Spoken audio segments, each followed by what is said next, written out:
ஸ்ரீராம பக்த ஆஞ்சநேயர் கவசம் பாடி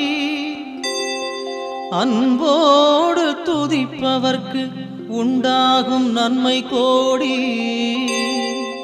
பேராற்றல் கொண்டிருக்கும் மாருதி நீயே, உனை போற்றி பாட வந்தோம், நீ அருள் செய்வாயே.